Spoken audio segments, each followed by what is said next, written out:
Bonjour Jean-François Bodin. Bonjour Nicolas. On s'intéresse tout particulièrement ce matin à la visite du garde des Sceaux, Éric Dupond-Moretti. Vous recevez le bâtonnier. Oui, monsieur le bâtonnier Reuter, bonjour. Bonjour. Merci d'avoir accepté notre invitation alors que commence effectivement cette visite ministérielle, dont celle du garde des Sceaux, Éric Dupond-Moretti, que vous rencontrerez d'ailleurs vendredi soir. On y reviendra.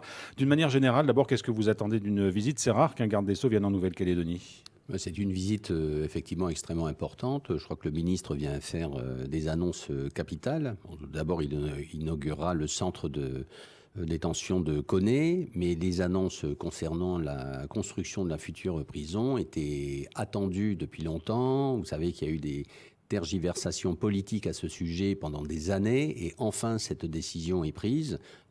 Donc pour nous, effectivement, c'est extrêmement important parce que la condition des détenus en Nouvelle-Calédonie dans ce centre, ce camp Est rafistolé, n'était plus admissible. Alors, ce sera une bonne nouvelle, mais on sait qu'il va falloir gérer le temps de la construction, que le camp Est va continuer à fonctionner. Enfin, il va y avoir une période de transition un peu délicate. Mais effectivement, parce que je pense que la construction, c'est probablement 5-6 ans. Donc, pendant cette période intermédiaire, il va falloir gérer cette situation que nous connaissons et que toutes les autorités connaissent à l'heure actuelle.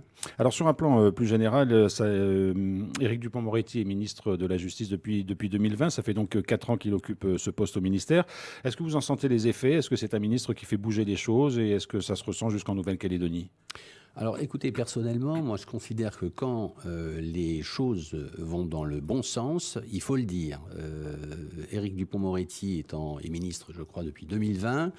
Je pense qu'il avait une notoriété avant d'être ministre et qu'il a accepté ce poste, cette fonction, avec des garanties. Et alors ça se ressent, évidemment, le budget du ministère de la Justice a explosé par rapport aux années précédentes, et les allocations matérielles, en moyens matériels et humains également. Donc je crois que le monde de la justice ne peut que se satisfaire de cela. Il y a des effets aussi jusqu'en Nouvelle-Calédonie en termes de moyens et... Oui, en Nouvelle-Calédonie, mais on le voit. Il n'y a qu'à regarder notre palais de justice et tout l'immobilier qui s'est construit. Il y a eu également, effectivement, plus de personnel de greffe, plus de magistrats. Alors évidemment, tout n'est pas parfait, puisqu'on part de loin. Que ce soit en Nouvelle-Calédonie ou ailleurs, mais ça va dans le bon sens et ça, il faut le reconnaître. Le fait que ce soit un avocat pénaliste de renom, c'est aussi pour les avocats une sorte de fierté? Oui, parce qu'on voit un avocat qui réussit, d'autres évidemment ont réussi dans leur tâche, mais là c'est quand même un avocat qui est garde des Sceaux, et pour nous effectivement c'est quelque chose d'important. Alors Maître Reuter, il y a d'autres sujets que vous allez évoquer avec le ministre lorsque vous le verrez, notamment la situation particulière de Wallis et Futuna. Là c'est une juridiction sur laquelle il faudrait faire bouger les choses. Tout à fait, parce que je crois que le ministre est tout à fait sensible au fait que tous nos concitoyens aient accès à la justice. D'ailleurs, il va présider une association qui s'est mise en place, c'est le Centre d'accès au droit, pour que tous les citoyens aient accès au conseil juridique. Alors ça va se développer évidemment sur le territoire de la Nouvelle-Calédonie, mais il ne faut pas oublier que les citoyens de Mata-Utu, de Wallis et Futuna, finalement, sont défendus par des citoyens défenseurs et qu'ils n'ont pas vraiment la possibilité d'avoir facilement des avocats pour se défendre.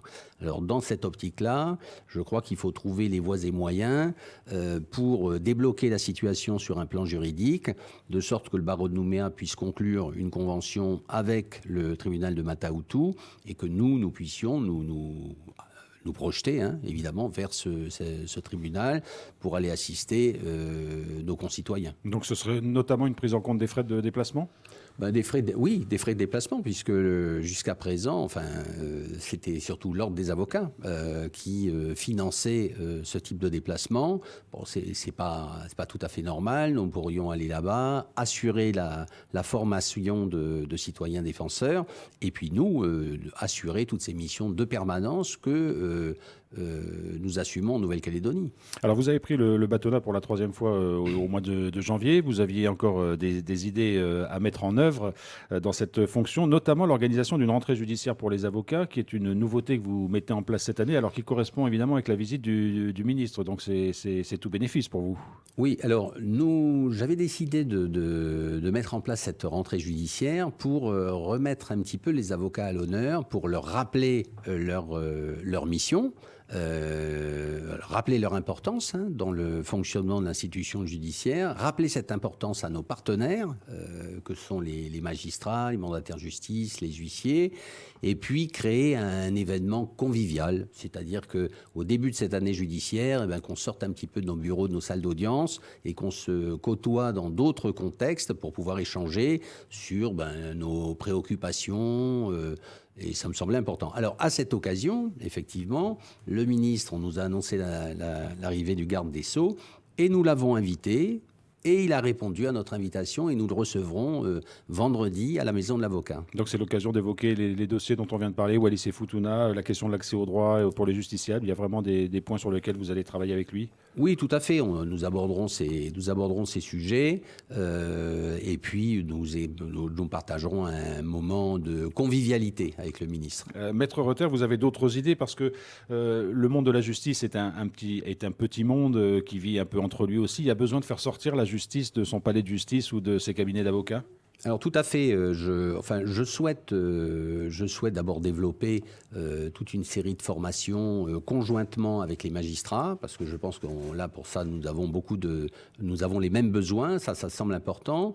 Mais j'aimerais également souhaiter, si possible, j'aimerais également créer un cycle de conférences, pourquoi pas avec des personnes de la société civile qui viendraient s'exprimer devant nous, et puis pourquoi pas prendre contact avec les institutions, nous faire recevoir au Congrès, au CESE, au Sénat coutumier, enfin nous replacer un petit peu, nous rendre plus visibles à l'égard de ces institutions, parce que je considère que nous pouvons servir notre pays et servir parce qu'il y a de la compétence. Vous envisagez aussi de créer un procès fictif.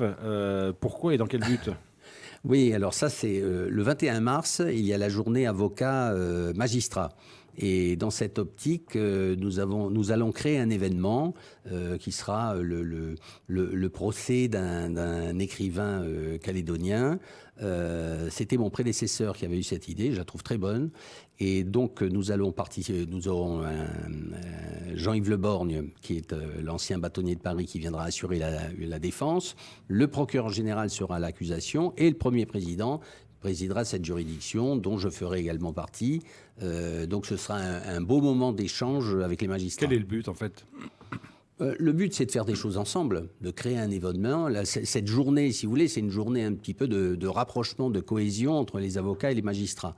Écoutez, là, on va créer un événement qui sera intéressant. Chacun y prendra du plaisir. Ça a beaucoup d'intérêt.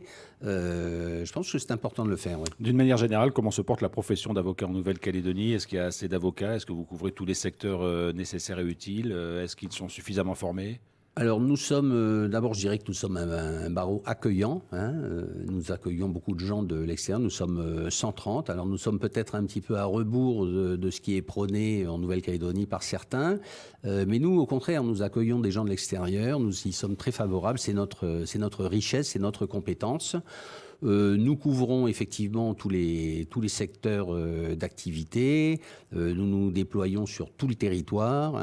Nous faisons sur les sections détachées de CONE, de l'IFU. Et nous assurons nos missions de service public. Pour ça, j'ai un barreau qui est extrêmement volontaire, qui est jeune, qui ne rechigne pas à la tâche, et c'est très agréable.